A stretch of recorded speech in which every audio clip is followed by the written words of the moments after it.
আদিবাসী বনমন্ত্রী মানে হচ্ছে একেবারে বোবা বনমন্ত্রী, যেখানে তার দলের এই সরকার তিনি যে সরকারটার মন্ত্রী, তার দপ্তর থেকে এই নির্দেশিকাটা আসছে গাছ কাটার জন্যে।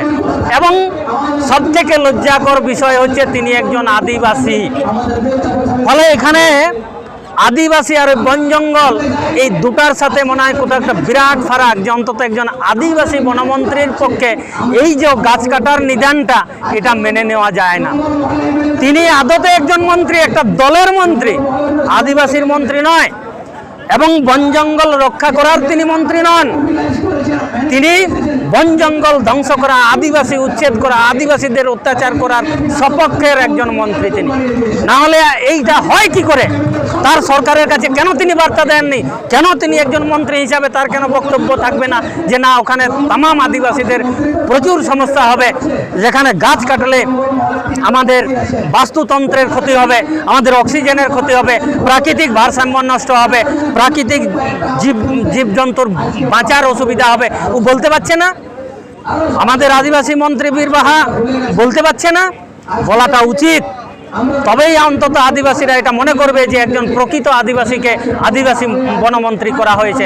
নচেত আজকের কর্মসূচি হচ্ছে যে অযোধ্যাতে যে সরকারিভাবে যে টুরগা প্রকল্প, বাঁধ প্রকল্প, কাঁঠাল জল প্রকল্প, এই যে প্রকল্পগুলোকে বাস্তবায়িতকরণের জন্য যে কয়েক লক্ষ গাছ কাটার যে পরিকল্পনা নিয়েছে পুরুলিয়া ডিএফও সাহেব, এবং সেই গাছ কাটাকে কার্যকরী করতে গিয়ে ওখানকার গ্রামসভার সদস্যদের সাথে তাদের বাক বিনিময় হয়, এবং তার পরিপ্রেক্ষিতে ডিও সাহেব যে শ্রম অ্যাক্টে লাগু করেছে, এর বিরুদ্ধে এবং এটার প্রতিবাদে আজকে আদিবাসী বাঁচাও প্রকৃতি বাঁচাও এর ডাকে পুরুলিয়া ডিএফও সাহেবের দপ্তর ঘেরাও এবং ডেপুটেশন এবং তৎসহ বিক্ষোভ সমাবেশে আজকে তামাম পুরুলিয়া জেলা সহ পার্শ্ববর্তী বাঁকুড়া, ঝাড়গ্রাম বিভিন্ন জেলা থেকে কিন্তু আদিবাসীরা দলে দলে হাজার হাজার আদিবাসী মা বোনেরা আজকে এখানে সামিল হয়েছে।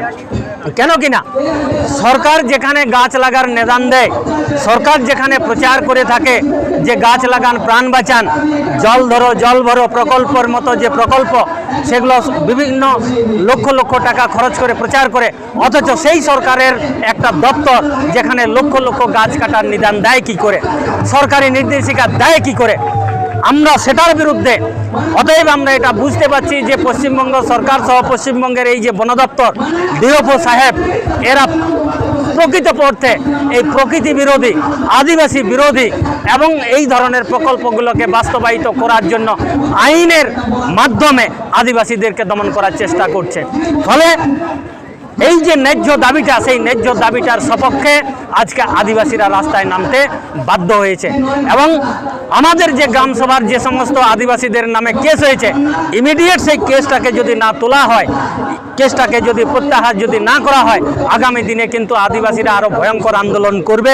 এটা প্রশাসনকেও আমি এই মাধ্যমের বার্তা দিতে চাই যে আপনারা সতর্ক থাকুন, সাবধান হন এবং আদিবাসীদের অত্যাচার থেকে বিরত থাকুন, এবং এই যে কেসটা দেওয়া হয়েছে এটা আপনারা প্রত্যাহার করে নেন। না হলে আজকের যে ঘটনা, আজকের যে বিক্ষোভ সমাবেশ, এটা কেবলমাত্র একটা টেলার, আগামী দিনে এর থেকে আরো বৃহত্তর আন্দোলন হবে। আরে আদিবাসী বনমন্ত্রী মানে হচ্ছে একেবারে বোবা বনমন্ত্রী, যেখানে তার দলের এই সরকার, তিনি যে সরকারটার মন্ত্রী, তার দপ্তর থেকে এই নির্দেশিকাটা আসছে গাছ কাটার জন্যে। এবং সবথেকে লজ্জাকর বিষয় হচ্ছে তিনি একজন আদিবাসী। ফলে এখানে আদিবাসী আর বন জঙ্গল এই দুটার সাথে মনে হয় কোথাও একটা বিরাট ফারাক, যে অন্তত একজন আদিবাসী বনমন্ত্রীর পক্ষে এই যে গাছ কাটার নিদানটা এটা মেনে নেওয়া যায় না। তিনি আদতে একজন মন্ত্রী, একটা দলের মন্ত্রী, আদিবাসীর মন্ত্রী নয়। এবং বন জঙ্গল রক্ষা করার তিনি মন্ত্রী নন, তিনি বন জঙ্গল ধ্বংস করা, আদিবাসী উচ্ছেদ করা, আদিবাসীদের অত্যাচার করার সপক্ষের একজন মন্ত্রী তিনি। না হলে এইটা হয় কি করে? তার সরকারের কাছে কেন তিনি বার্তা দেননি?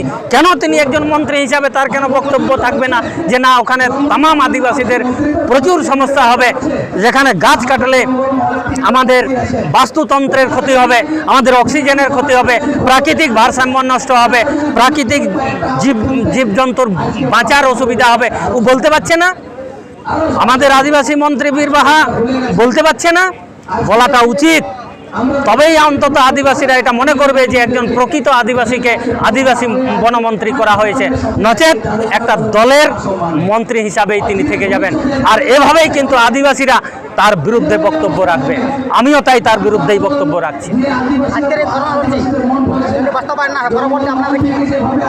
আজকের এই কর্মসূচিতে ডেপুটেশনে গেছে আমাদের প্রতিনিধিরা, তারা ফিরে আসুক, তাদের নামে যে সমস্ত কেসগুলো আছে সেগুলো তুলছে কিনা বা ডিএফও সাহেব কি বলছে কিনা এটা আমরা এখানে শুনবো, এবং শোনার পরে আগামী দিনে আমাদের আবার রণনীতি তৈরি হবে।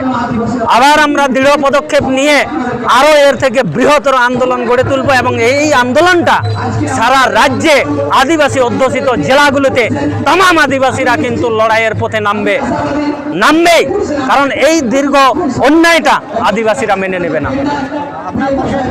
আমার নাম হচ্ছে তপন কুমার সর্দার, ভারতীয় আদিবাসী ভূমি সমাজ তৎসহ ইউনাইটেড ফোরামের জয়েন্ট কনভেনার।